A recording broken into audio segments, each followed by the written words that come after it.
Good afternoon. It's Heather Doyle Fraser, and I'm here today for our afternoon pick me up. I'm going to start again today. Yesterday was our first day, and I started with a little reading from my book, 40 Weeks. And, I used to do that reading series from my book a couple years ago, and I just like starting with this because it makes me feel good. And I wanted to tell you first a little story about when I wrote this book. So every morning I would get up really early and I would start writing. And I asked myself the question before I started writing, what do I need today? And I would write with that intention. What do I need to hear today for myself? What does that need to be? And what I find now is that every time I open this book or someone talks to me about this book, they tell me the same thing, which is, it's just what I needed. And so I really trust that about this book it just has always been that way for me and for a lot of people. So I opened the book up right before I was about to start, and I opened it to week 10, day 5. There you go. If you don't know about my book, it's separated into 4 sections: a time of opening, a time of allowing, a time of releasing, and a time of embracing. And each is a 10-week section. So this is in a time of opening, week 10, day 5. And this is what it says today. What does the wind have to say to me? Blustery and unyielding, it moves me down the street, not unkindly, but too forcefully for my taste. This frenetic pace leaves me wondering what will happen if I stay in the wind longer. Will I swirl around like the leaves, not going much of anywhere, not seeing which way is here or there, but moving nonetheless? It's exciting and exhilarating, as it almost takes my breath away. But I think I will seek refuge in a slower pace, in the sheltered space between houses, where I can catch my breath and see what lies ahead. So I really was kind of in awe that this one came up today, because I think that's what we're doing right now is we are seeking refuge. We're slowing down, and hopefully that will enable us to see which way we need to go next. And that slower pace, sometimes, even though it might feel strange and it might feel scary, is what we need to do.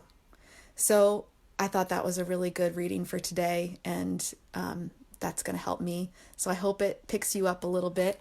One of the things that I posted yesterday on my page was I had a friend who's another coach. Her name's Valerie Beal. She posted on her feed these daily questions, these daily quarantine questions. I think she got them from somewhere else too, but I thought they were so great. And so I just wanted to, and I wrote them in my planner because I want to ask myself these questions every day. And so I'm just going to read, and you can look on my page too, but the questions are, who am I checking in on or connecting with today? Okay, that has been super helpful for me to have some people that I just want to check in on and see how they're doing, and it makes me feel good and it makes them feel good, and it also brings some consistency because I do it every day, and I really like doing that. And then I add in different people every single day, and that is really nice. The next question, what expectations of normal am I letting go of today? That one is a little tricky, right? Because we all have these expectations. And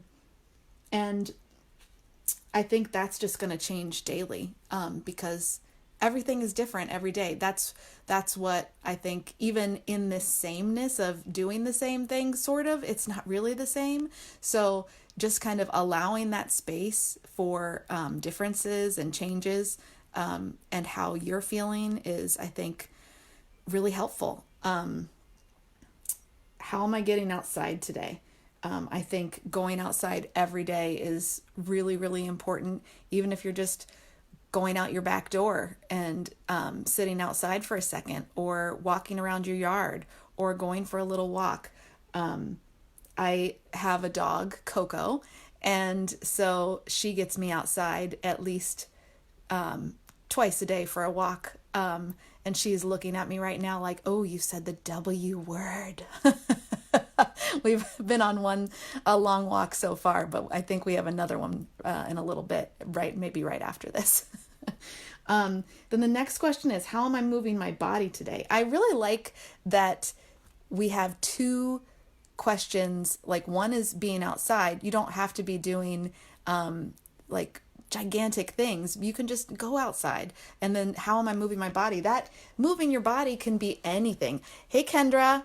Hey, Amy. Hey, Meredith. Hey, Cindy. I see you on here. Thanks for watching. But moving your body, that can be going up and down stairs. That can be walking around your living space. That can be dancing. That can be, so many different things. That could be doing a push-up or two. That could be, I have a friend, Kelly, and she is just a fitness guru, expert, wonderful coach, everything. And I used to do like personal training with her. She moved to Arizona, but I'm pulling out all my Kelly workouts, which, include these straight crawls and these weird, things that have all animal names. I don't know why, scorpion things and alligator and all this other stuff. It's a jungle. But pulling out some of those. And it couldn't just be like moving your arms. It could be do any kind of movement, but just moving your body a little bit gets the blood flowing and makes you feel a little bit better. How am I expressing my creativity today? And that can be anything. And I think that sometimes people say, in my coaching, when I ask them a similar question, I'm not creative. Everybody is creative. Everybody is, but your creativity could show up in a different way that's not what you think of as creative, like artistic or something like that. So even like my coaching is creative, but anything can be creative if that's how you're intending for it to be. Numbers can even be creative. Working the numbers, all kinds of different things can be creative. What type of self-care am I practicing today? That is a really big one.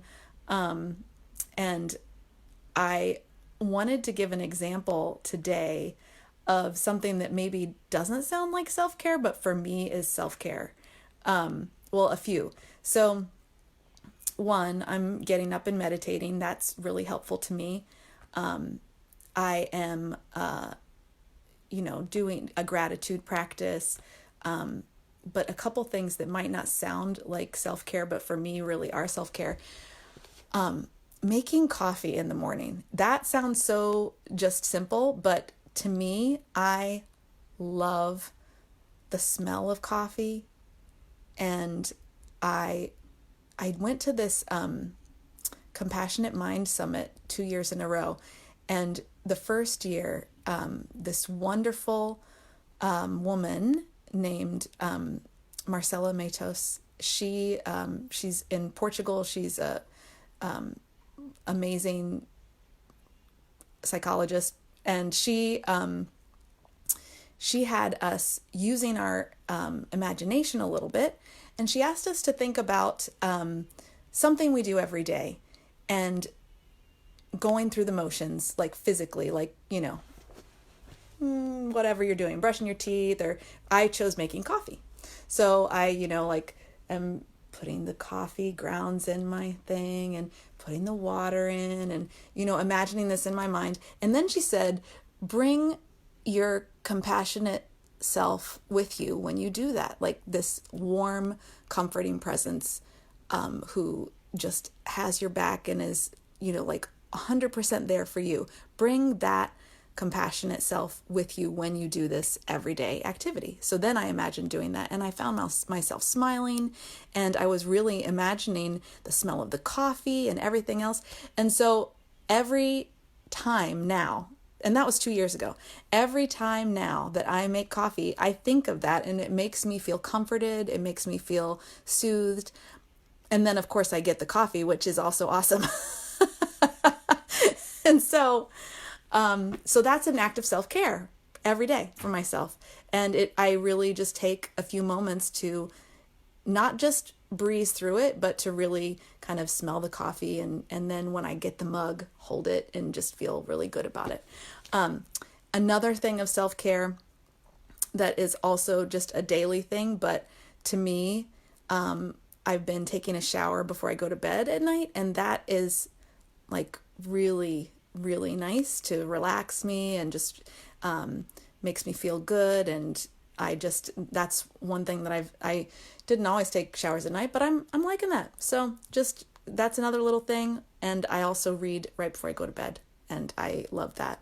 It really is a consistent thing that I've done for years that just is, it's almost meditative in terms of its like soothing capacity for me.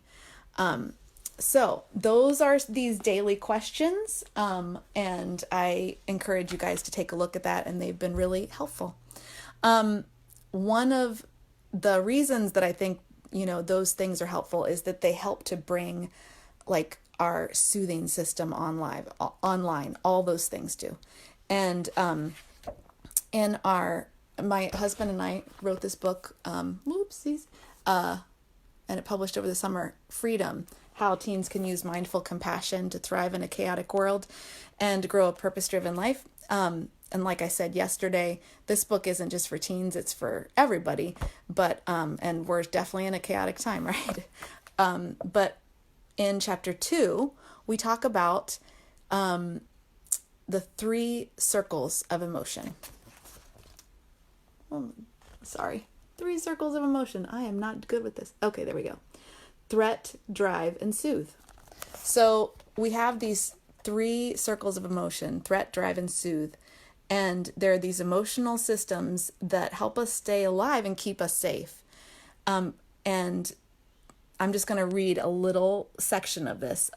All 3 of these systems have helped humans stay alive, and none of us would be here today if our ancestors didn't have them. Again, just like the old brain and new brain, no one was able to choose or design these emotional systems. These systems organize our brains and create the experiences we have in the world. So what does that mean when we say that these systems organize our brains and create the experiences we have? Have you noticed that when you're feeling different emotions such as happiness, anger, peacefulness, fear, or sadness, that you behave differently and respond differently to what is going on around you? It's almost as if a different version of you shows up depending on the emotions you are feeling. So when we're feeling in our threat system, it impacts our attention, how we use our imagination, our motivation, our thinking and reasoning, our behavior, and our emotions. And so when we can bring, and that's all to keep us in a good place. That's there for a reason.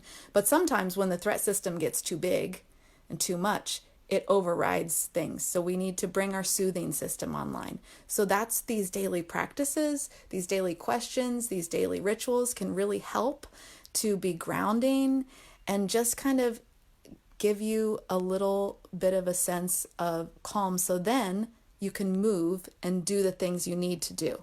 So threat system being soothed a little bit, then we're able to then take action. So soothe, then move. So I don't know if that's helpful or not, but to me, kind of knowing a little bit of the background there, knowing that threat system is there to keep you safe, but sometimes it gets too much. And so then you need to bring it down a little bit. So deep breathing, lots of different practices. And obviously this book is filled with practices. And actually, I recorded 25 of them or so audio on our book website, and they're all free there, free audio they're just guided practices. There's one on soothing rhythm breathing, which is really super helpful. So maybe check it out. That website is mindfulcompassionforteens.com. But of course, there's tons of resources for that kind of thing. But so I hope that this made you feel maybe a little bit soothed today. And just to let you know that I am here with you, and I am sending you a big hug, and I am going to just be here holding you in my heart. And I will see you again tomorrow. Have a good day.